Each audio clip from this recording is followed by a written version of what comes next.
Here we have the laminator warming up.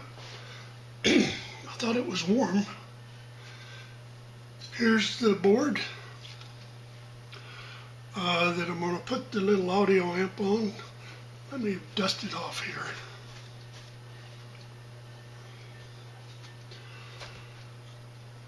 I've used the 3M paint stripper pad to clean off the first layer of oxide. Also, it roughens the surface a little, which I think makes the toner stick a little better. Here's my little audio amp board toner, and it's going to be placed on top here. I didn't cut this to size because I don't know what the minimum size requirement is for the laminator yet. Let's warm it up. Let me run through here about 5 or 6 times. I'll pause the video. Okay, now I got the board heated up. I'll use my little handy dandy clamp to hold the paper in place.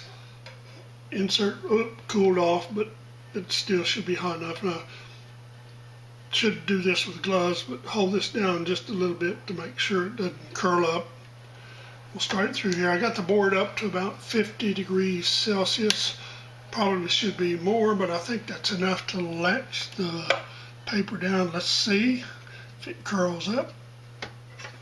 No, it's locked down. It's not very easy to see, but it's flat.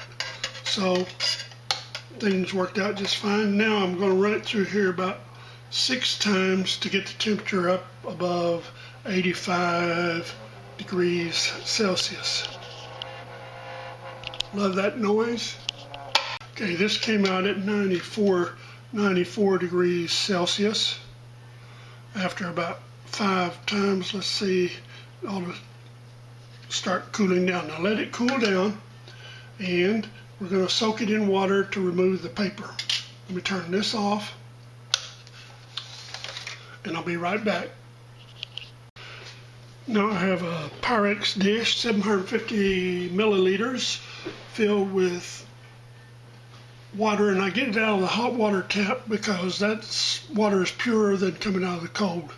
You wonder why you have to replace the water heater every few years, because all the crap that comes out of the water. Okay, I'm going to put this in. Now this should be cool now, almost room temperature. 31, yep. So the reason I let it cool down is thermal shock. I don't want it to pop the toner loose from the copper. So I'll put this in there, and we're going to let it set. I'll start the clock, and I'll come back and let you know how long it's set. I'm a couple of minutes in here. One of the things that you'll see is the paper will become a little darker as it becomes more transparent, and you see the toner through it, and you'll see these little air bubbles appear. I don't know if you can see that in the video, but little bubbles will appear, and that's part of the separation of the paper from the toner. Continuing on. Okay, it's been about 5 minutes. One of the things I should have done is you should leave a little plain paper edge so that you'll have something to grab onto when you want to pull it. I used my little fingernail and very carefully pulled up this edge without destroying the toner. So now we'll start peeling this very carefully. Let's see if I can get a hold of this. Sorry. Then you just start pulling the paper loose. All right. Get over there. So very carefully pull a layer off. Now you'll know you're doing too much. Okay, now I just do my thumb and pull across here with a little pressure, not too much, because you don't want to pull the toner loose. Soak it, pull paper loose, and do this across the whole board. And if you see this paper come up with toner on it, then you're doing something, either you didn't heat it enough. This looks like this is going to be pretty good. You can see the print there. Let me go and do this another 5 minutes or so. Okay, a couple of minutes of rubbing, and this is the result. There's still paper on the toner, but don't try to get it off. And the reason why you use gloss paper instead of regular print paper is, in the heating process, you could embed paper fibers in the toner, and the acid will etch it out and mess up your board. Important thing is, look at it with a magnifier and make sure that all the traces are contiguous, the pads haven't lifted up, and you'll be good to go. Now, I went out into the garage and I mixed up my super duper etching fluid. It consists of 2 parts hydrogen peroxide and 1 part muriatic acid, 14.5% that I got from Home Depot. You put 1/2 cup of hydrogen peroxide in the dish. This is a Pyrex 750 milliliter dish. It's big enough to hold the boards that I'm doing.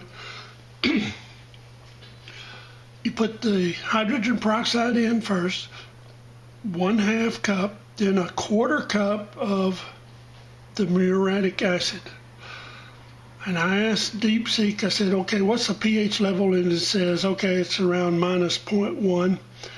And it gave me all kinds of warnings about, hey, you know, this is highly acidic and everything.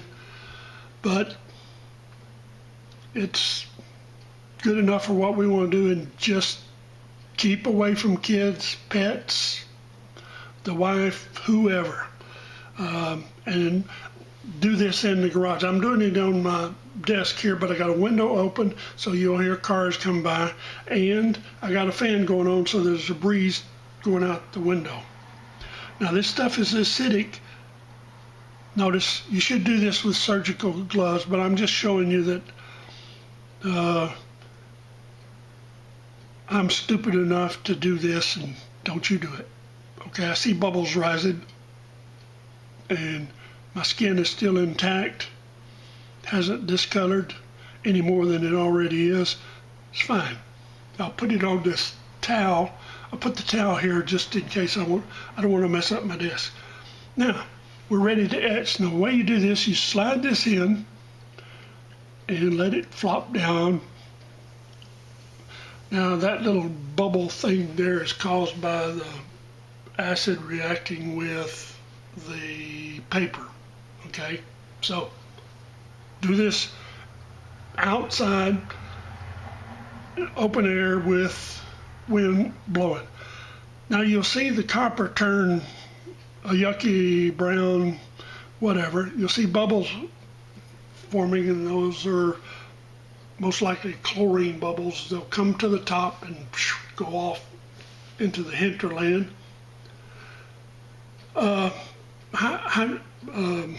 Chlorine gas is also called mustard gas that was used in chemical warfare in World War I.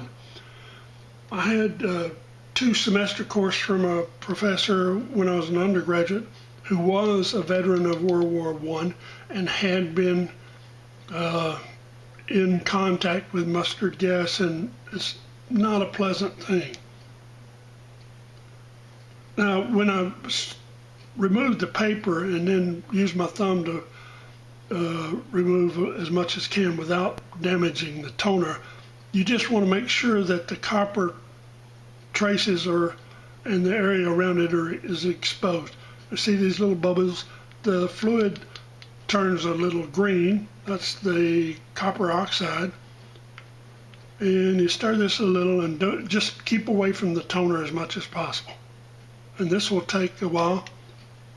Do not, now, I lift the board a couple of centimeters and let it flop back down. That causes wave motion. That'll help stir a layer of oxide off the copper.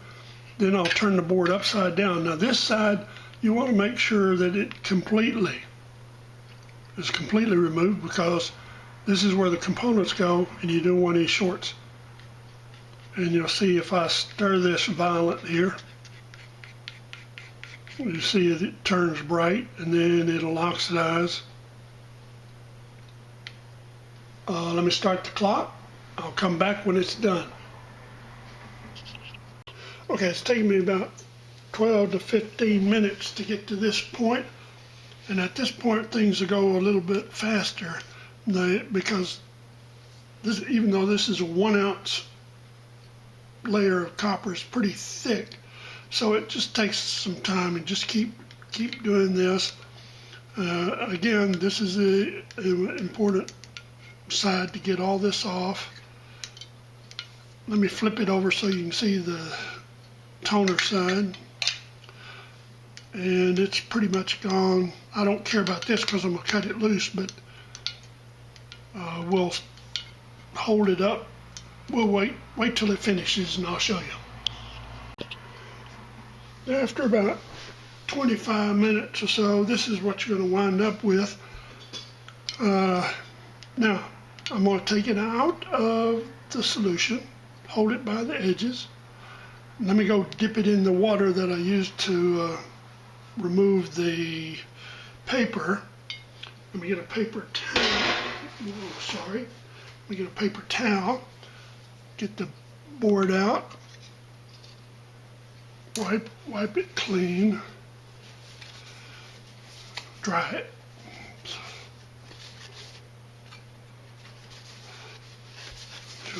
Okay. A little bit of water on there still, but okay. Now, before you dispose of this, and I'll talk about that in a minute, before you do anything else, take your board, look at the back side, get your little magnifying glass, and go over it and make sure there's no copper on it. And I got it clean.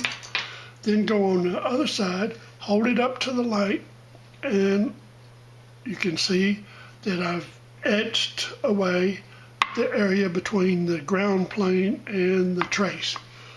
I hope I got that. Okay.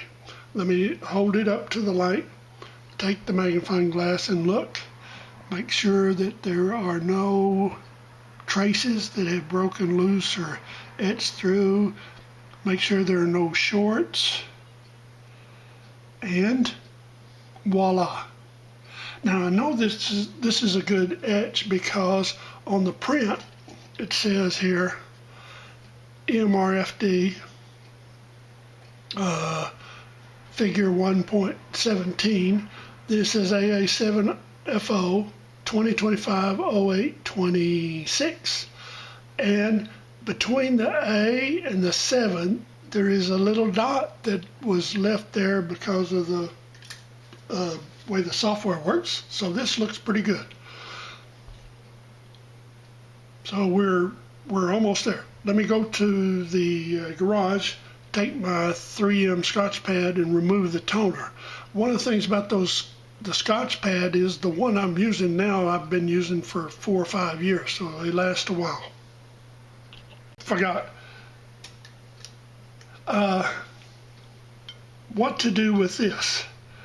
This is acid, so you could mix it with baking soda and then dispose of it. Now what I do is I just put it in a big plastic cup, and I'm in the desert and I let it evaporate.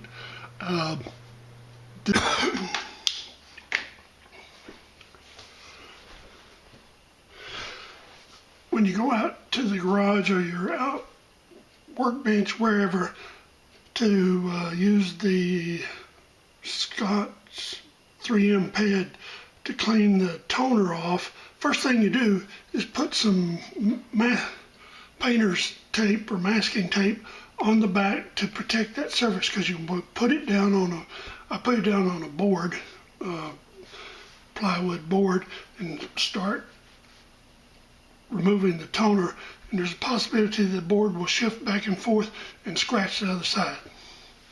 Now I'm off to drill it. I've shown you how to drill, so I'll skip that. I'll come back ready to install parts.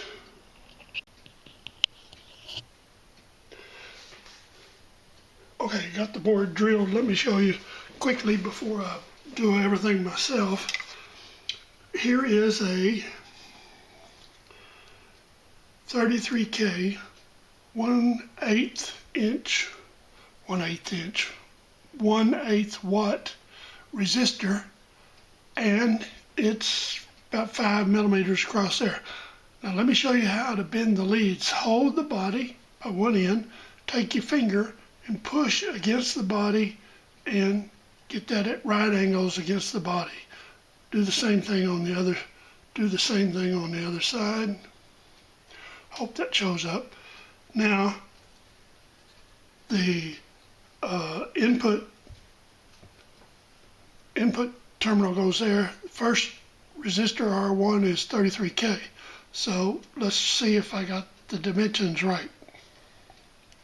Turns out I made a mistake, but not here. Whoops. And you can see that the resistor fits perfectly flat. Now that's a carbon resistor. It turns out that for the 1/8 watt, now I've got these labeled as 1/8 and they look more like a quarter. See, they're too big. That's a quarter. Why have I got it labeled an eighth? My mistake. Anyway, no, I didn't make a mistake. Now let me go install all the parts. And after some time, took less than an hour, here is the final product. All nicely assembled. This is the Manhattan version. This is the toner transfer. Now, for the beginners, the noobs, or anybody else, I made this a little large because I want you to be successful. This turned out pretty nice. Here's my, I've got it upside down. Nope. Yes, I do. Power, audio input, audio out. Power, audio in, audio out. Here's what the bottom of the board looks like. Now one of the things that you'll see here is the ground plane is absolutely smooth, and then this has a little, what I call motley texture, and that's, don't know, I believe that is lack of enough heat. It needs to go another 1 or 2 passes through the Amazon laminator, but hold it up to the light. There's no shine through, so it's solid and it doesn't matter anyway. But it looks pretty nice. So this is project number 2. And I'm going to go off and do a series of experiments, and I'm not going to make a video of it. I'll just put the results on my web page. So that's it for this video. I don't know how long it came out. I hope it was entertaining. I hope it was educational, and I hope that you will do this. Thank you for your time, your patience, your likes, and I want you to come back.